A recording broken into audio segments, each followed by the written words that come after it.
언제나 홀로였습니다. 기다리고 또 기다렸습니다. 단 하나의 열망은 사자가 되는 것, 사제가 되어 가난한 조선으로 돌아오는 것, 가족이 모두 피로 받쳐지고 첫 사제까지 피로 화해버린 서슬퍼른 조선에서 주님의 길만 보며 걸었습니다. 주님께서 어디로 이끄실지 알지 못합니다. 알려하리도 않습니다. 길이 어디로 펼쳐질지, 길의 끝은 어디인지, 길이 있기나 한 건지 걷고 또 걷습니다. 다만 걷고 또 걸었습니다. 우리의 모든 희망은 하느님의 자비에 달려있고 하느님의 거룩하신 뜻이 이루어지는 것이 우리의 소망입니다. 오늘은 사순절 사주일로 최양업 신부님 영성 배우기 네 번째 시간, 사랑과 섬김의 사제 최양업 신부님 편입니다. 교구에서 마련한 소책자와 신부님 서간집을 통하여 혹은 교구장 주교님의 사목교서와 강론을 통해서 최양업 신부님에 관하여 어느 정도 알고 계심을 전제로 준비해 보았습니다.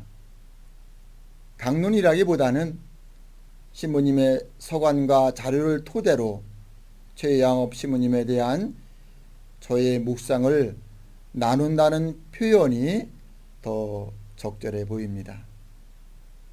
교우 여러분께서도 각자의 관점에서 신부님의 삶을 들여다보는 소중한 시간이기를 소망해 봅니다.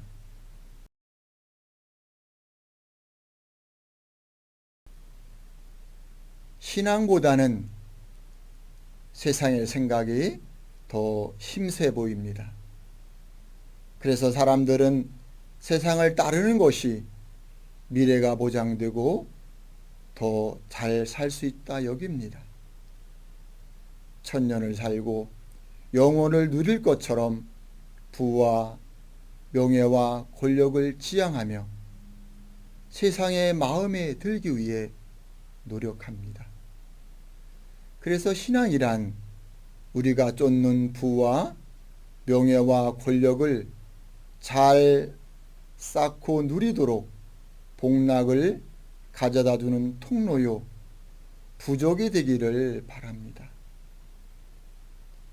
열심히 성당을 다닌 만큼 재산이 쌓이고 명예가 높아지고 미래가 탄탄하게 보장되고 건강하고 행복하기를 하느님께 탄원합니다.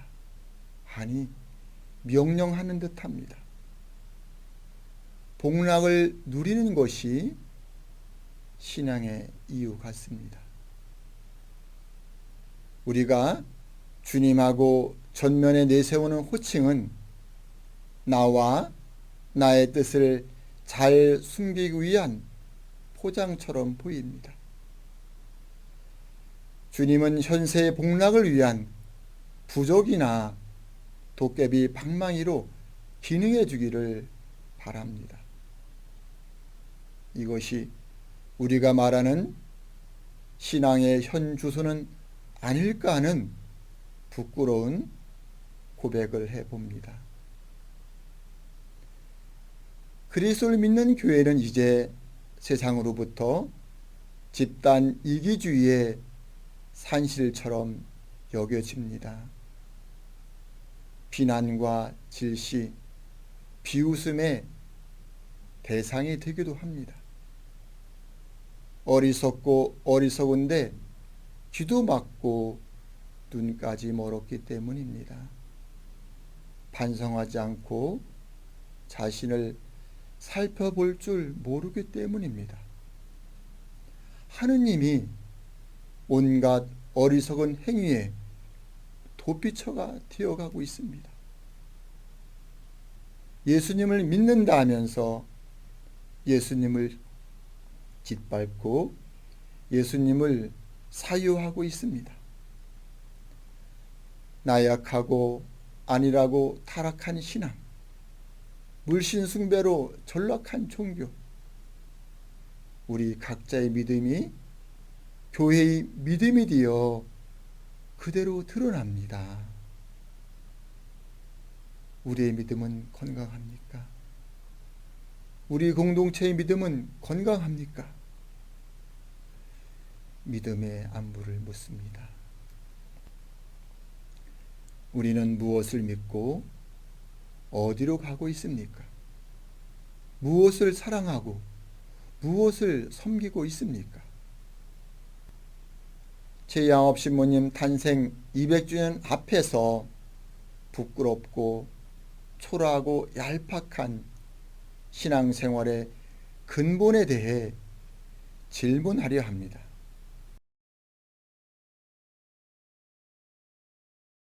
멍에목에 부임한 이후 지금까지 이 강론을 준비하면서도 신앙 선조들의 흔적 앞에서 착잡하여 말이 이어지지 않았습니다.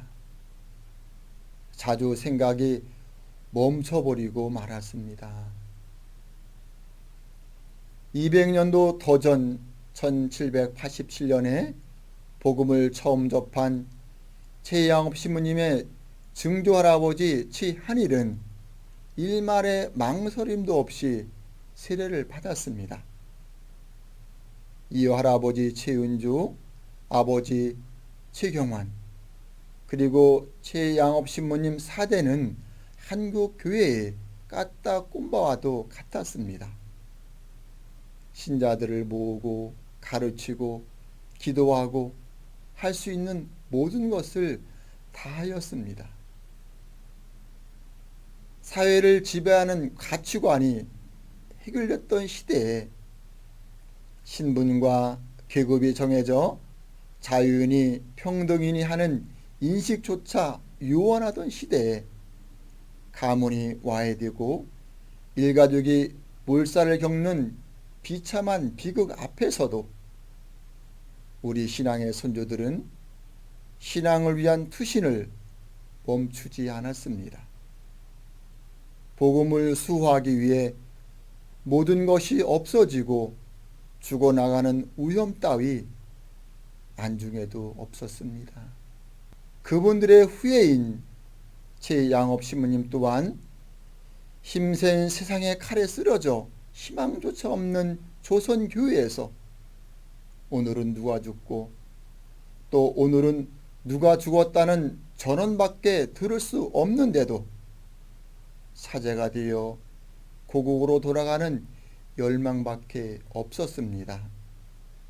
오직 두려운 것은 그리스도인으로서 사제로서 사랑할 수 없는 것, 섬길 수 없다는 것입니다. 가난한 조선의 사람들을 위해 복음을 전하는 것만이 유일한 희망이며 살아있는 이유였습니다. 주님을 사랑하고 가난한 사람들을 사랑하며 주님을 섬기고 가난한 사람들을 섬기는 것이 복음의 삶이기 때문입니다. 걷고 또 걸어 세례를 집전하고 미사를 드리고 도망치고 피신하고 다시 걷는 조선교회 사제 최양업 신부님은 아무런 권력도 의탁할 때도 없이 오직 홀로 걷고 또 걸었습니다. 남겨진 서신 어디에도 당신의 삶이 고단하다, 힘들다, 불평하지 않았습니다.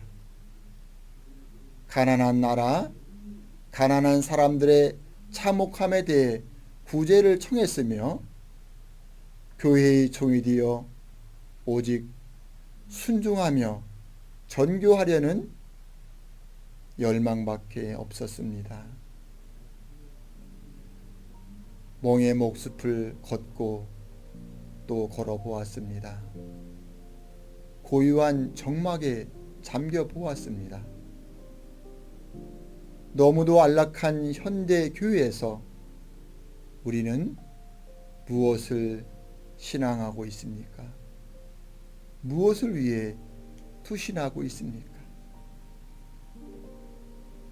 표지석 하나 없이 텅 빈 땅에 여기 어디 즈음에 피신한 신자들이 오두막을 지었을 것이고 밭을 갈았을 것이고 모여 앉아 기도했을 텐데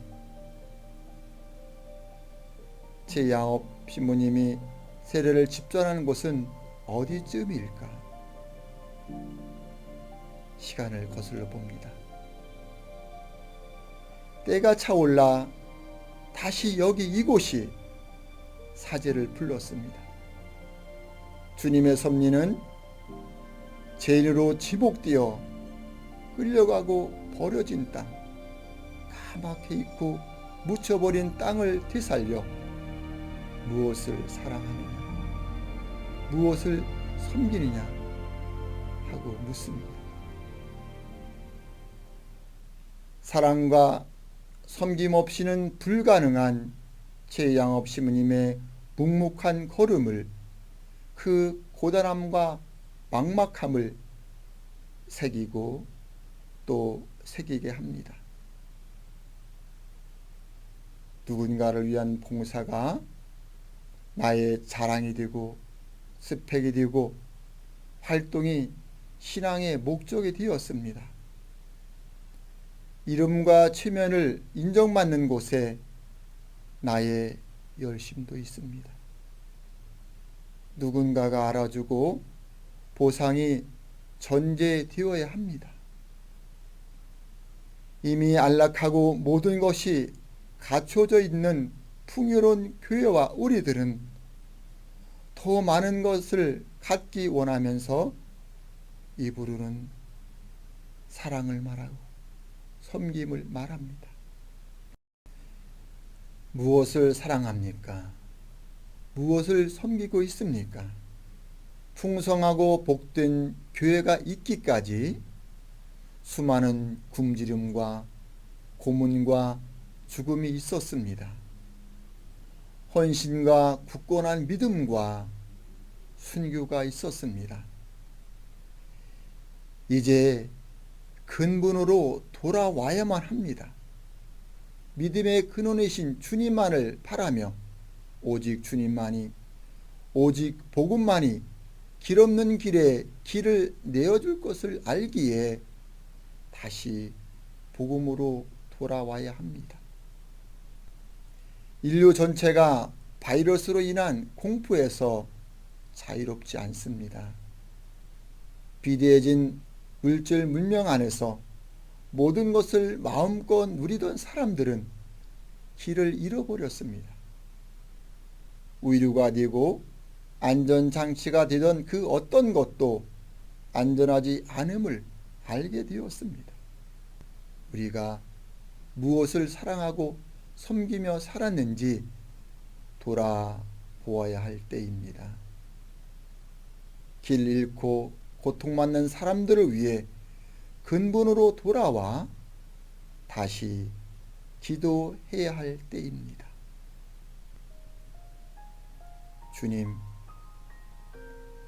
주님만을 사랑하고 주님만을 섬기며 진리만을 사랑하고 진리만을 섬기며 지식과 습관의 타성에 젖은 기도문을 내뱉지 않겠습니다. 제 상식과 제 뜻을 이루려 주님을 팔지 않겠습니다. 매일매일 돋아나는 욕심과 질투, 분노와 좌절, 미움과 배타, 고집과 완고함이 주님을 가리지 않도록 살피겠습니다. 주님의 뜻만을 듣겠습니다. 성급함을 살펴 기다리겠습니다. 신실히 걷고 걸어 주님의 길을 가겠습니다. 주님, 당신의 사제를 저희가 비로소 만났습니다. 풍랑에 좌초되고 희망 하나 없는 절망 앞에서도 사제의 길만을 지향했던 진짜 사제 최양업 신부님을 비로소 배웠습니다. 일상이 된 우리의 미사가 너무도 간절했던 선조들의 그 미사였음을 명심하겠습니다. 어리석은 저희가 망각할지라도 끝내 주님께서 그들의 노고를 찾아 어루만지시는 섭리의 하느님께 모든 것을 의탁하며 큰절 올립니다. 주님, 어리석지만 미약하지만 저희가 여기에 있습니다. 주님, 최양업 토마스 사제를 보내주셔서 고맙습니다.